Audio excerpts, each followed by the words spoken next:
em Mateus capítulo 16 e vamos ler juntos o versículo de número 18. Mateus 16, versículo 18.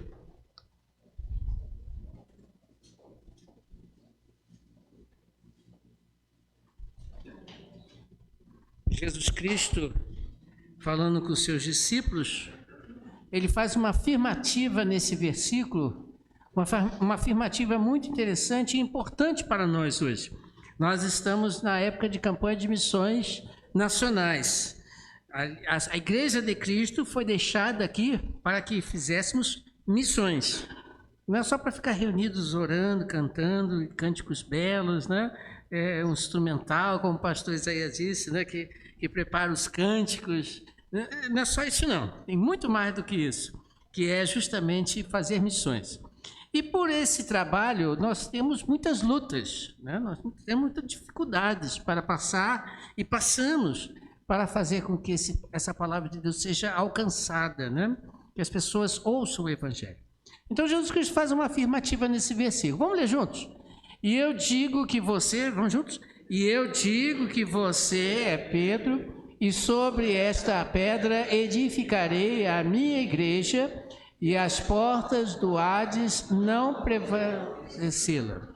Em outra versão, não prevalecerão, né? Em outras versões. Muito bem. Quando a gente lê esse versículo, irmãos, nós temos que ter um cuidado para entender o que Jesus Cristo está falando. Por que digo isso? Quando ele diz que as portas do inferno, do Hades, não vão prevalecer, não poderão vencê-la, nós temos uma visão que pode ser diferente de outras. E essas outras visões, de repente, podem estar erradas, ou a nossa está errada, mas vamos tentar aqui esclarecer isso, de uma vez por todas, né? Quando ele diz, não poderão vencê-la, o que você pensa aí? Qual a ideia que você vê na sua cabeça? De que a igreja de Cristo nunca vai ser derrotada, nunca vai fechar, vai estar sempre de pé. Mas quando eu leio a história do cristianismo, quando eu leio lá atrás as primeiras igrejas, por exemplo, as igrejas da Ásia, qual João escreve no livro de Apocalipse, as 7 igrejas da Ásia, se você tentar ir lá hoje, naquelas regiões, e em outros também, em outros lugares, você não vai encontrar nenhuma pedra. Nenhuma pedra daquela igreja. A pergunta é, aquela igreja foi vencida? Percebeu? Aquelas igrejas foram vencidas pelo inferno, estão fechadas. Nem existe mais nenhuma pedra das paredes que ali estavam. E quando a gente olha durante a história de Cristo até os dias de hoje, quantas igrejas já não fecharam suas portas? Acabaram, por exemplo, na Europa, a gente sabe muito bem disso. Igrejas deixaram de ser igreja para serem bares, bibliotecas, pubs e outras coisas mais. Então, o inferno está prevalecendo, então essa afirmativa está errada? Não está errada, não. Você, quando pensa em Jesus Cristo está falando que sua igreja não será derrotada, ele não está falando de paredes. Ele não está falando de templos construídos por mãos humanas. Ele está falando da igreja espiritual, seu corpo espiritual, a qual todo aquele que se converte e entrega a sua vida a Jesus Cristo faz parte. Então, eu e você fazemos parte dessa igreja que nunca será derrotada. Inclusive, a vitória é garantida em Cristo Jesus. Ele está dizendo ali, não prevalecerão. Não prevalecerão. Mas enquanto aqui nós estamos, Igreja Batista Água Branca, né? E aqueles que nos assistem também pela mídia, a sua igreja, por exemplo, não sei qual a física, a construção, ela pode passar por dificuldades. Fisicamente falando, pode. Perseguições, quantos países ainda neste mundo que nós vivemos, né? Nos dias atuais, quantos países as igrejas não podem ser construídas? É proibido construir, é proibido se reunir para ali louvar ao Senhor, mas quando nós vamos ver por debaixo, nós vamos encontrar muitas igrejas funcionando, não com o rótulo igreja tal, mas a igreja de Jesus Cristo, vivendo ali naqueles dias e trabalhando e crescendo e evangelizando. É uma luta que nós passamos. Porque você vê que o inferno, quando Jesus Cristo diz que ele não vai prevalecer, é porque ele está tentando. Satanás está tentando. E a nossa igreja também não faz parte de um grupo minoritário que não enfrenta dificuldades enviadas por Satanás para tentar parar ou pelo menos estancar este local em que a Igreja de Cristo está pregando o Evangelho. Nós precisamos entender isso. Nós precisamos compreender que Satanás não está dormindo. Eu costumo dizer que ele não está brincando de ser diabo. Ele trabalha dia e noite junto com os seus para fazer com que nós paremos de fazer a obra de Cristo. É uma luta, é uma guerra. É uma constante guerra, dia após dia, né? Hora por hora, minuto após minuto, Satanás está trabalhando para fazer com que o trabalho do Senhor aqui neste local, não se iluda quanto a isso, esteja sofrendo dificuldades para que venha até parar o seu trabalho.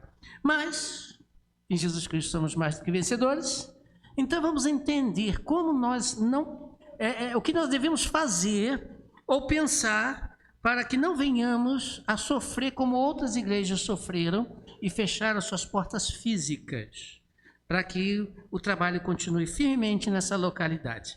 Vamos abrir também em Efésios capítulo 6, versículo 10 até o versículo 20. Esse texto nós já estudamos várias vezes, mas tem coisas aqui que eu gostaria de salientar com os irmãos. Efésios capítulo 6, versículos de número 10 a 20. Diz Paulo aos crentes da igreja de Éfeso: finalmente sejam fortalecidos no Senhor e na força do seu poder. Vistam-se de toda a armadura de Deus para poderem ficar firmes contra as ciladas do diabo. Pois a nossa luta não é contra sangue e carne, mas contra os poderes e autoridades, contra os dominadores deste mundo de trevas e contra as forças espirituais do mal nas regiões celestiais. Por isso, vistam-se de toda a armadura de Deus, para que possam resistir no dia mau e permanecer inabaláveis depois de terem feito tudo. Assim permaneçam firmes, cingindo-se com o cinto da verdade, vestindo-se com a couraça da justiça e tendo os pés calçados com a prontidão do evangelho da paz. Além disso, usem o escudo da fé, com o qual vocês poderão apagar todas as setas inflamadas do maligno. Usem o capacete da salvação e a espada do Espírito, que é a palavra de Deus. Orem no Espírito em todas as ocasiões, com toda oração e súplica. Tendo isso em mente, estejam atentos e perseverem na oração por todos os santos. Orem também por mim, para que, ao falar, me seja dada a mensagem a fim de destemidamente tornar conhecido o ministério do Evangelho, pelo qual sou embaixador preso em correntes. Orem para que eu anuncie o Evangelho ousadamente, como devo fazer. Os irmãos perceberam que nesse texto, Paulo, além da armadura que nós, inclusive, outro dia nós estudamos, ele coloca alguns detalhes aqui muito importantes para que nós não venhamos a parar. Que a nossa igreja seja uma igreja vitoriosa, como tem sido até os dias de hoje. Você percebeu no texto? Vou dar uma ajuda. Vamos abrir no versículo 10 de novo, dá uma olhadinha, não deixe esse texto fechado e você vai ver aí. Olha o que Paulo fala no versículo 10. Fortalecidos onde? No Senhor. Fortalecidos no Senhor. O negócio é o seguinte: eu e você não temos força nenhuma para contra o diabo. É ilusória a ideia de que nós temos poder sobre o diabo. Tem muita gente que acha que tem autoridade de si mesmo para expulsar demônios e coisas do tipo. Não, não temos não. Vou te contar uma verdade. A autoridade é de Deus. A força está no Senhor. Então você tem que entender que nesta batalha como igreja que nós passamos todos os dias, não é só aos domingos, nós temos que entender que para que não venhamos a fraquejar nesta guerra contra o mal, temos que estar fortalecidos no Senhor. A força que nos dá a vitória é dele e não nossa. Se você achar que tem força, você está a um passo, se não já até caiu na fé, caiu na espiritualidade. Caiu. Se não já caiu. A força que o Paulo usa aqui são duas palavras interessantes no grego. Quando ele diz fortalecidos, a força, né, seja forte no Senhor, e na força do seu poder, ele usa duas palavras em grego aqui, que são completamente diferentes e traduzidos parecem a mesma. Fortalecidos de força, né? E força. São duas palavras totalmente diferentes. Interessante isso. A primeira que ele diz fortalecidos, ele quer dizer o seguinte, que a grande força, o poder maior do Senhor esteja em você. E quando ele fala na força do seu poder, ele está se referindo a uma habilidade de ação. Uma habilidade de ação. O irmão Adailton trabalha com parte elétrica, né, irmão Adailton? Alta tensão, né? Pois é, né? Essa força vem de onde? Da onde? Da Light, da usina, né? Você não tem força para fazer aquilo funcionar, né? Mas você tem a habilidade de lidar com aquilo. Não é isso, é verdade? É isso mais ou menos que Jesus Cristo, que Paulo está falando. Existe uma força que vem de algum lugar, de Deus. E Ele está te dando essa força para que você possa agir. Habilidade para agir. Conhecimento para agir. Toda essa batalha, se você entrar nessa batalha achando que não, que a força é sua e que você tem habilidades próprias para resolver o problema, você está redondamente enganado e está em queda livre na espiritualidade, no poder e na execução do trabalho. A segunda coisa está no versículo 11. Olha só, uma coisa interessante no versículo 11 que Paulo diz aqui. Ele diz o seguinte, vistam-se de quê? Toda a armadura. Nós já falamos aqui sobre a armadura e hoje eu não vou repetir sobre isso, senão outro dia a gente fala sobre ela, mais especificamente. Mas veja aqui que Paulo está dizendo, não é parte da armadura. Não é parte. Primeira coisa que eu quero chamar a atenção é de toda a armadura. Porque quando você vai para uma batalha, lembra que eu falei aqui outra vez? Né? Quando você vai para uma batalha, se você não estiver totalmente preparado com toda a armadura própria, você perde. Você não consegue executar o seu trabalho. Você não consegue ir à luta. Numa batalha, já pensou numa batalha? Até citei brincando aqui, o camarada vai com sandálias havaianas. Vai funcionar numa batalha? O camarada vai como se fosse para uma praia, né? Um resort. Não vai funcionar. Perdeu a batalha.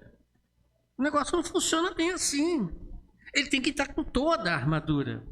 E essa armadura, Paulo vai dizer lá na frente, se você não lembra, você lê depois. Toda a armadura. Outra coisa importante, essa armadura é de quem? De Deus. Não é o seu equipamento. Não é o seu equipamento que você acha que tem poder para fazer alguma coisa. Não é o seu equipamento que você acha que você vai conseguir alguma coisa numa batalha. Vou dar um exemplo. Vou dar um exemplo. Os nossos policiais, quando vão para confronto, eles vão munidos com a tiradeira. É até mais fácil uma tiradeirazinha, né? Não? Não vão, não? Eles vão munidos, então, com estilingue. Alguma coisa parecida, que é diferente um pouco. Né? Não, também não. Né? Eles vão para enfrentar com os bandidos levando uma flor. Meu irmão, paz e amor. Antigamente falava assim, né? É assim que eles vão? Não. Por mais que você pense, eles têm que ir com armadura, equipamento próprio para estar firme. Porque senão saem derrotados. Senão saem derrotados. Se a força do inimigo for maior do que a força, equipamento, né? For maior do que a nossa, estamos derrotados. Por isso a armadura não é minha, mas é sim de Deus. E Ele me passa essa armadura. Ele diz, tem que ser isso tudo aqui, ó. Se não usar uma ou outra, já está fracassando. Já está fracassando. Outra coisa que você vê nesse versículo ali, é que você vai passar esse dia de luta. Ou você não consegue enxergar isso aí? Vistam-se de toda a armadura de Deus para poderem ficar firmes. Não é talvez passe por essa dificuldade. Não. Ele está dizendo, você precisa se vestir para que você fique firme. Ou seja, em outras palavras, ele está dizendo aqui, não se abalar. Não seja abalado. Não seja. Você precisa estar ciente de que um dia, se não passou, está passando ou irá passar, você vai, nesse dia, ser provocado a cair. Há uma luta. Há uma investida. E veja o que ele diz contra as ciladas. No grego, você sabe o que quer dizer cilada? Você acha, eu acho, nós achamos, mas Paulo não achava. Paulo, quando ele diz ciladas, ele está dizendo aqui a mesma coisa que estratégias. Satanás monta estratégias. Você sabe o que é uma estratégia? Hã? Alguém falou alguma coisa aí? Algo estudado. Não é simplesmente chegar e montar uma cilada, como a gente alguns faziam antigamente, vou pegar passarinho. Aí põe lá um negócio lá qualquer, uma comidinha, né? E vão esperar que vai acontecer. Para aquilo acontecer, você pensou. Você, bom, eu tenho que botar comida, porque senão o passarinho não vem. Eu tenho que armar uma corda para tentar puxar. Quem pegou o passarinho sabe como é que funciona. Né? Pois bem, Satanás, ele nos estuda. Satanás, ele nos sonda. Você lembra do texto que diz que Satanás anda ao nosso derredor, buscando a quem possa tragar? Ele, quando está andando, ele não está ali fazendo escolta pessoal sua, não. Ele está ali te sondando. E olha, diga-se de passagem, ele é muito eficiente nisso. Ele conhece cada um de nós. Mas pastor, eu sou de Deus, Satanás não me toca. Vai dar brecha. Vai mostrar para ele um ponto fraco. Mostre. E você vai ver o que vai acontecer. Deixa ele agir. Nós temos na Bíblia exemplos inúmeros de pessoas que deram brechas. Deram somente um espaço. E Satanás fez a festa. Temos muitos exemplos na Bíblia sobre isso. Então, cuidado, porque não é contra qualquer um. Jesus Cristo, inspirando Paulo, diz as ciladas, estratégias, algo pensado do diabo. Não é qualquer um demôniozinho, não. É do diabo. Se você pensar na hierarquia celestial, o diabo, ele dos anjos era o maior. Ou eu estou errado nessa minha afirmativa? Ele era maior, de luz. Andava em pedras preciosas. O camarada era top no céu. Era o melhor, vamos dizer assim, dentre todos. Mas um dia ele se rebelou contra Deus. Quis ser igual a Deus. Quis sentar no trono de Deus. Imagine ele tentando fazer isso. Você acha que ele também não tenta nos destruir? Com certeza. E ele nos estuda todos os instantes. Ele sabe exatamente o seu ponto fraco. Ele sabe exatamente o meu ponto fraco. E ele trabalha montando estratégias, ciladas, ele monta armadilhas pensadas para nos destruir. Vou dar um exemplo. Jesus Cristo.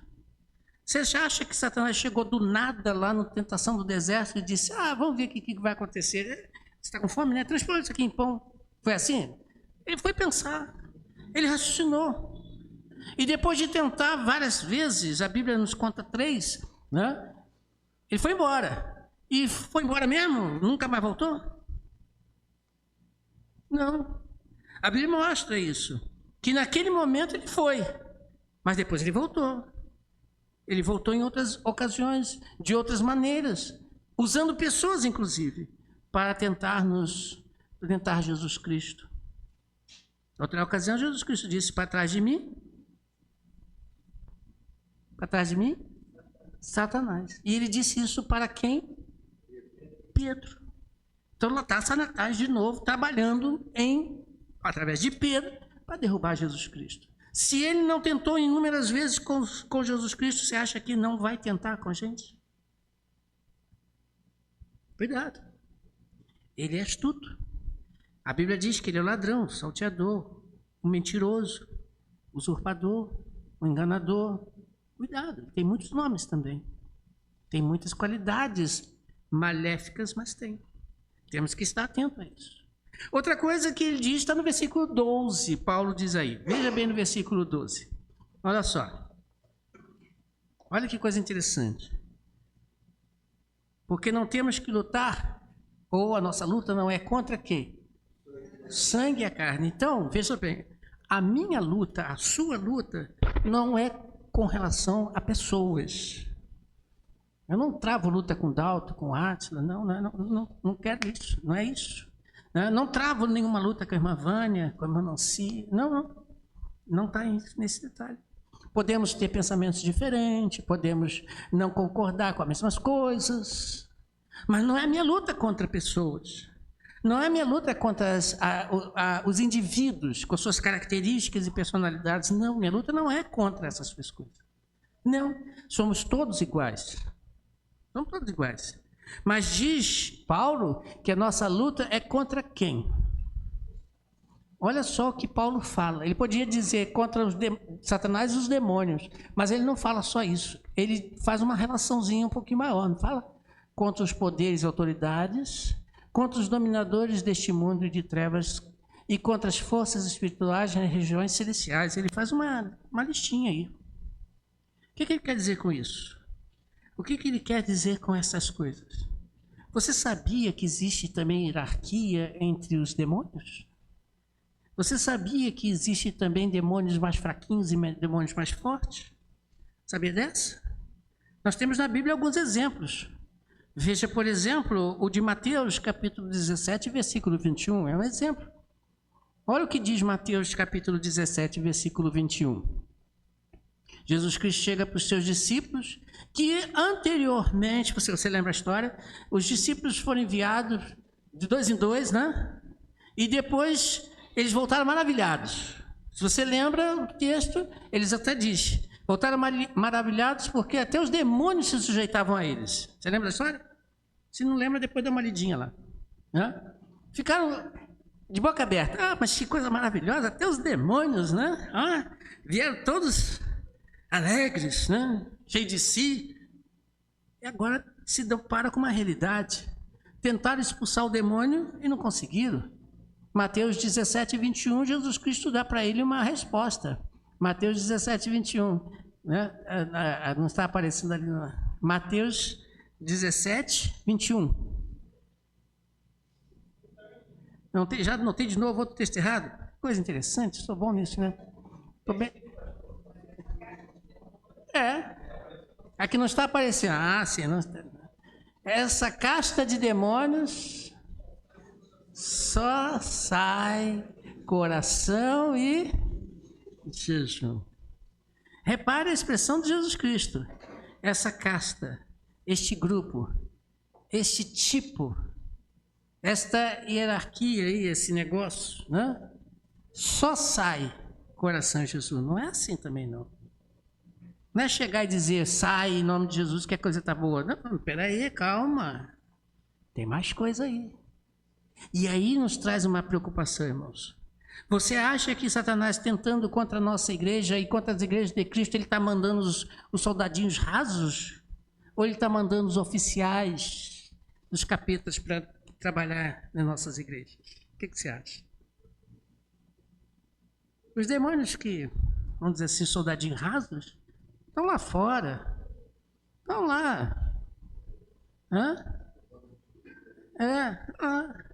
Mas aqui, irmãos, não se surpreendam que os melhores deles estão trabalhando em nossas vidas. São os primeiros a chegarem nas nossas igrejas e os últimos a sair. Ah, mas aqui é a igreja de Cristo. A parede é. Construção é um local para adoração, tudo bem. Mas eu e você somos a igreja de Cristo. E ele trabalha na minha e na sua vida. Repito como exemplo Pedro. Jesus Cristo mandou Pedro sair dele Não. O diabo, para trás de mim, Satanás.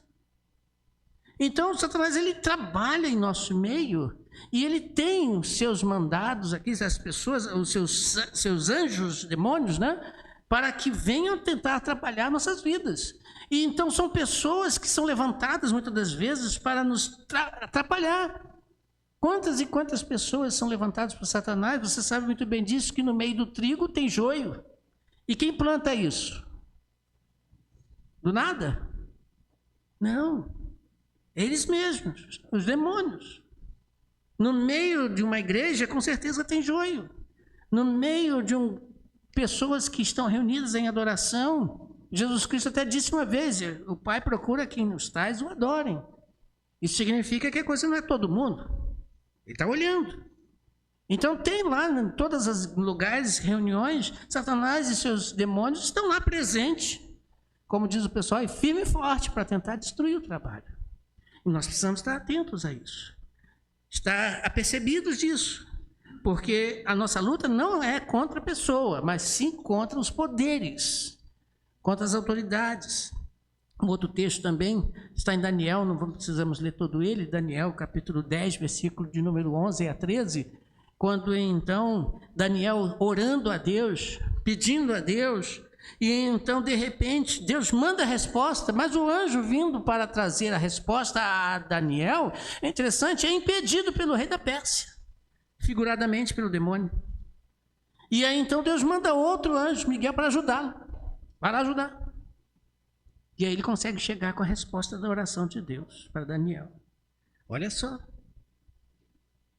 O anjo do Senhor, trazendo a resposta para Daniel, é impedido por um dos demônios. E aí Deus manda outro para que pudesse ajudar. Então, irmãos, cuidado. Existe uma hierarquia de poder, existe uma hierarquia de força, e nós precisamos estar atentos a isso. Nós não estamos brincando de igreja e Satanás não está brincando de ser demônio. Nós temos que levar muito a sério. Porque a nossa igreja tem que alcançar a vitória. Porque Cristo garantiu isso a mim e a você. Mas podemos passar por dificuldades e podemos passar por dificuldades tamanhas que muitas das vezes nos derrubam e nos abalam. E para encerrar, os versículos 13 a 19, que nós já estudamos outra vez, Paulo descreve aqui toda a armadura de Deus, né? Toda a armadura do Senhor. E ele volta frisando bem, né? Veste, coloque sobre você, em todos os lugares, coloque esta armadura. Né? O capacete da salvação, o escudo da fé, a espada que é a palavra, calçados na evangelização. Você vê lá a armadura, o cinto, todo aquele aparato que Paulo descreve para que você vista toda a armadura. Bom, vestiu toda a armadura. E agora vamos fazer o quê? Vamos à luta. Mas, e aí, irmãos, veja um detalhe interessante no finalzinho do texto que nós lemos de Efésios. Vejam que Paulo fala, aliás, em dois grupos em que você deve estar orando, por dois grupos. Ore em versículo 18. Orem no Espírito em todas as ocasiões. E com todas as súplicas.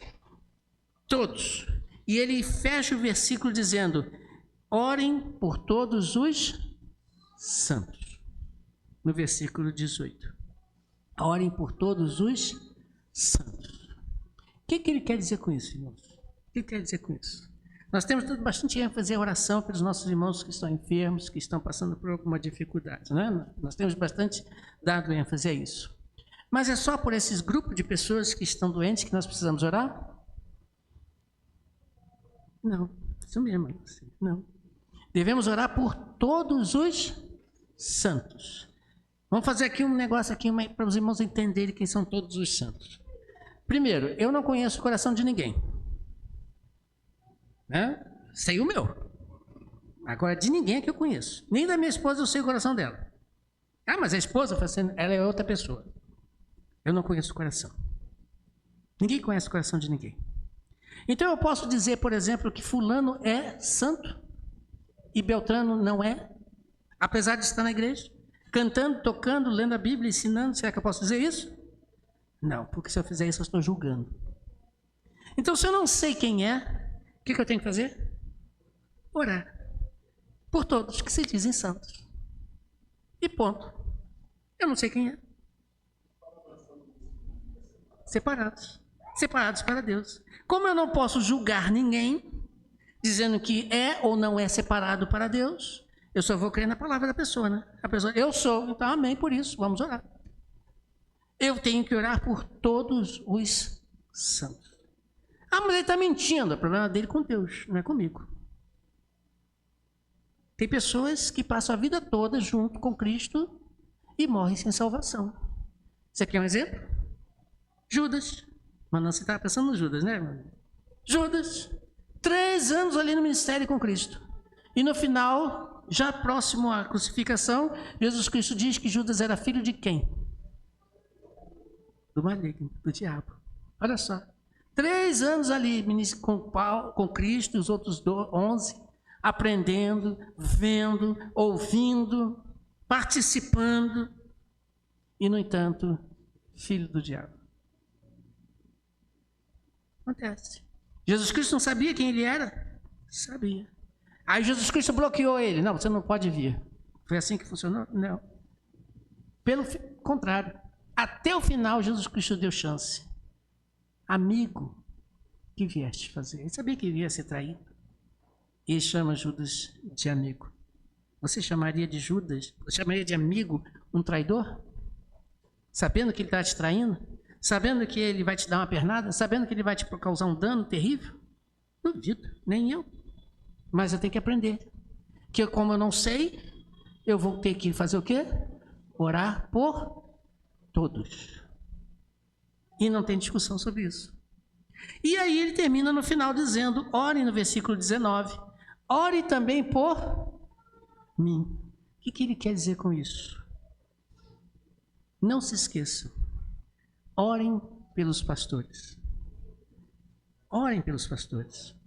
Quando Paulo diz, ore por mim, ele não está dizendo assim, ore por mim porque eu estou passando uma vida boa, para que continue nessa vida boa. Pelo contrário, ele diz que estava preso.